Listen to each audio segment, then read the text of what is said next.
বন্ধুরা আজ কালকে তো অনেক কিছু রান্না করেছিলাম, তো আজকে চালতা দিয়ে টক ডাল করেছি। আমার আর ছোটো ছেলের এত ঠান্ডা লেগেছে, দুজনের কাশি হয়েছে ওই জন্য। আর এইখানে পুঁই শাকের চচ্চড়ি, এটা ওলের তরকারি আছে, এটা চাটনি কালকের। এই যে পুঁই শাকের চচ্চড়ি আছে, আমার বান্ধবী দিয়েছে। এখানে চিকেন আছে, অনেকটাই চিকেন আছে, তো কষা কষা করে নিয়েছি। বলো, এই যে ঘুড়ি কিনে দিয়েছি কালকে, সেই ঘুড়ি আমাকে সুতো লাগাতে বলছে। আমি এখনও সুতো লাগিয়ে দিচ্ছি, আর ওপরে সেই সুতো রয়েছে, আমি নামাতেই পারছি না, ছিঁড়ে যাবে এরকম করে, ছিঁড়ে যাচ্ছে। কিন্তু এই সুতো দিয়ে হবে না, মোটা সুতো নিচ্ছি আমি, দাঁড়াও, রাখো এটা, ওইভাবে ছিঁড়ে যাবে, তাহলে আর ঘুড়ি উঠবে না।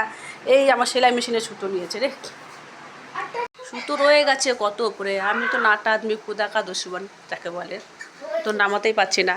তো কি করব, ছেলে এখন বায়না সামলাতেই হবে, ও বায়না সামলাতে বাঁধিয়ে দেবে।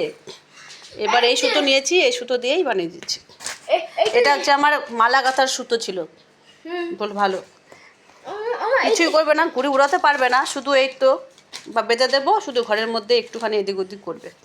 এই যে ঘুড়িটা বেঁধে দিয়েছি, এই দেখি ওদের এই ছোট্ট ছোট্ট খুশি আমাদেরকে। আর কিরম হবে, আরেকটু,